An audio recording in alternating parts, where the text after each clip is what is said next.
What's up, everybody? NOTW Red here, back with episode 32 of Gaming News Weekly. Another week of news coming at you. Unfortunately, not a very big week as far as our new releases go. But let's take a look at what did come out. First of all, we're talking Sea of Thieves Season 2. If you're still playing Sea of Thieves, this sounds like a lot of fun. A whole bunch of new stuff being added for Season 2. New events, new rewards. They refreshed the trials and deeds and introduced a thing called Renown, where the more you play, the more stuff you unlock. You get rewards and coins and doubloons and all that sweet pirate booty.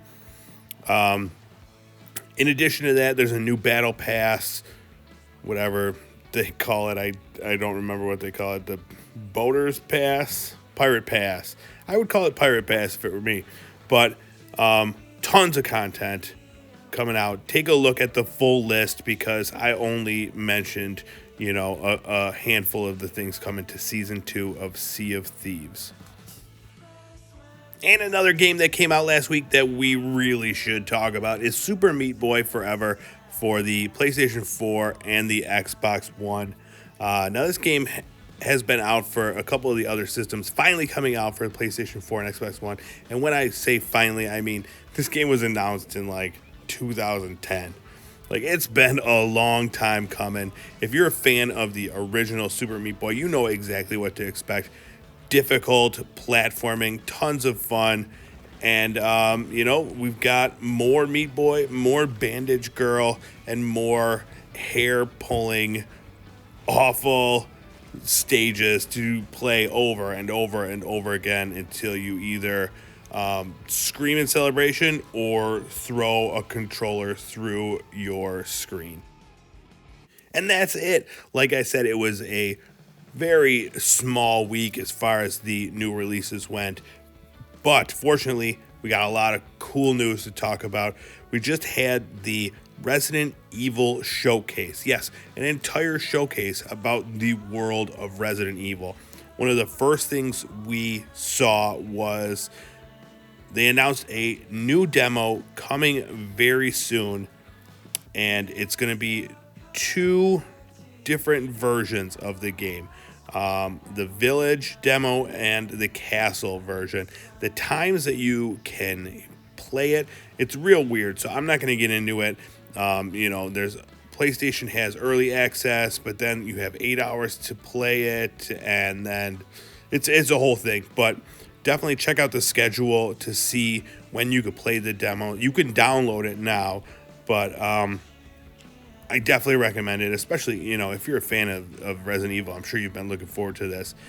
I played the PS5 demo, and it was awesome. So I'm very much looking forward to playing the other demo that's available. Some other things they mentioned, too, were about, specifically for Village, were about cooking. You have to find animals in the game and cook them and eat them. And I was like, what a really cool idea. So looking forward to seeing more of what the heck that's all about. They also mentioned a new Oculus Quest 2 game, Resident Evil 4, being fully ported over to the Oculus Quest 2, switching up to full first-person mode. This was an awesome game, and unfortunately, I don't have an Oculus Quest. I don't even have an Oculus Quest 1, but this is a really cool announcement for anybody that does have a Quest 2. That should hopefully be done really well, as good as Resident Evil 7 was, I'm sure. The other thing they announced was Resident Evil Mercenaries is back. The last time we saw this was in Resident Evil 6. And what this is, it's the time trial mode that's going to be added to Resident Evil Village. Basically, you do these challenges to get high scores by killing waves of enemies and boosts and all sorts of stuff. A fun game mode if you've never played it. It's different from the tense horror plotting of Resident Evil. It's definitely more of a arcadey style gameplay. What else? They also announced that there will be a Resident Evil Dead by Daylight collaboration. They showed a very, very short teaser showing a charm that you could get in-game, but they did say that May 25th, there will be more revealed at the Dead by Daylight anniversary celebration, and this should be coming out sometime in June. And lastly, they did talk about the Resident Evil Infinite Darkness, the new series coming to Netflix this July, and what the premise is. So it's going to be, there's an outbreak and you are in the White House and defending that or fighting for, fighting off zombies in the White House. I don't know. But again, that looks to be an awesome show. Definitely looking forward to watching that and probably talking about it on First Eps podcast. So tons of stuff coming out as far as Resident Evil, and a lot to look forward to with Village coming very soon. We also got another showcase. This one a little less scary, a little less intense. The Nintendo Indie World Showcase happened. Saw a whole bunch of games announced. I'm going to just go over some of what I thought were the standouts. First up, Road 96. This game's coming summer of this year. It's a hitchhike survival game. It's procedurally generated. There's tons of roads that can be traveled, and the story changes dependent on the choices that you make. So I thought that was a really cool idea, and it looks great. I love the art style and everything about this. Very much looking forward to seeing more of this as we get closer to release. We also saw the sequel to Oxenfree. Oxenfree 2 Lost Signals. Now, this takes place 5 years after the original game. It's an action adventure. If you've never played the first Oxenfree, definitely check that out. You can get that real cheap now. A very, very well done game. Great story, fun gameplay, and now the sequel is coming very soon. Next game announced was the first of 2 Annapurna Studios games. This one called Last Stop. It is a single-player, third-person adventure game set in present-day London. There are 3 playable characters that you switch back and forth with. Great story, supernatural elements going on here. Not sure what exactly is happening from the trailer, but looks to be heavy on story. So check that out. The other Annapurna game is another one. I mean, talking heavy on story, this one is entirely story. It's a narrative spanning a woman's life from her, from childhood all the way through death. And it's kind of a puzzle game where you have to go through revisit her childhood home and find objects that trigger memories. And, it's a beautiful looking game, and I expect a amazing story to go with it. So this one, no other information regarding this one, but, if this sounds interesting to you, definitely put it on your list. Another one that looked really good is this Aztec Forgotten Gods. This one's an action adventure game where you just have to battle gods. I love any game that has gods in it. So that's pretty much all I know about this one. But, I just threw it in the list because it looked good and had gods in it. So, what else could we ask for? And this one's, of course, on everyone's list. Teenage Mutant Ninja Turtles Shredder's Revenge. We got to see more of this game. The 2D brawler, up to 4 players playing at once. If you've never played the original game from the 90s, what are you doing with your life? It is the most fun to be had with a group of friends. And, this game looks to be, I mean, it looks identical. It looks better, obviously, but like the gameplay, the game style looks like a blast from the past. Can't wait for that one. Speaking of can't wait, this game blew me away when I heard about it. It's a game called Skull. And what it is, it's a roguelite platformer. And the premise of it is you're this skull that could change into up to 90 different playable characters, each with their own different gameplay style. Like, I don't even know what that means. But, I mean, just look at the trailer here. Like, everything, there's so much going on. Definitely one to keep an eye out for.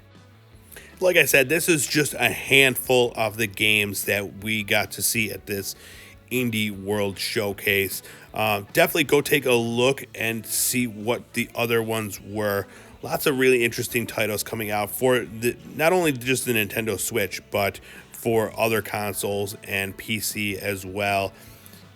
You know, even though they're indie games, they pack a huge punch as far as storytelling and different types of gameplay. So, if you've never really gotten into indie games, I definitely suggest you give some of them a try, because it'll open up your whole world to like some really, really great games, that aren't, Call of Duty or Madden or whatever, but definitely worth a look. All right, next up, let's talk PlayStation 5. The PS5 had their first major update to the system software, and it added a ton of new features. Now there is storage expansion that you can hook up a hard drive and put your games on there. Unfortunately, you can't play your games from your USB connected hard drive due to the solid state drive that is required to play these games. So you can transfer them back to your system, back and forth to your system, so that you have extra room.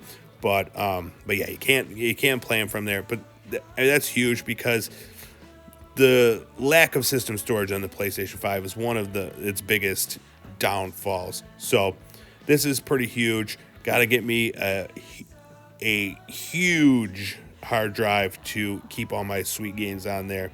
Another feature they added is cross-gen share play. So the share play feature is something that's really cool. Basically, you could have one of your friends, watch what you're playing. You could even hand off your controller to them and have them play the game that you're playing. So now you could do that from PS5 to the PlayStation 4. I haven't tried that yet, but I love the idea of it. Other features, they added the request to join gameplay can now extend to the PlayStation 4. So basically, they could just jump right into whatever game you're playing. We also saw some menu changes, some changes to the chat as far as voice chat and muting and that sort of thing. And now you can pre-download game updates. So as soon as the game update comes out, it just gets installed and you're ready to go. That's pretty sweet for if you're playing like Warzone or something, which has like ridiculous updates. So now I believe that's just on the developers to play along and have their updates out and be able to be pre-downloaded. Another thing you could do is you could now search your games library and rearrange your games library. And there are new trophy settings for viewing trophies. Lots of cool stuff. So definitely, if you got your PlayStation 5, let me know what you thought of the update. All right, next up, during WrestleMania, we saw this little teaser trailer for WWE 2K22. It's back. After taking a couple years off, 2K Sports and Visual Concepts are right back at it. Hopefully the game they put out for this year is much better than their last outing, which barely worked and was a big pile of poop.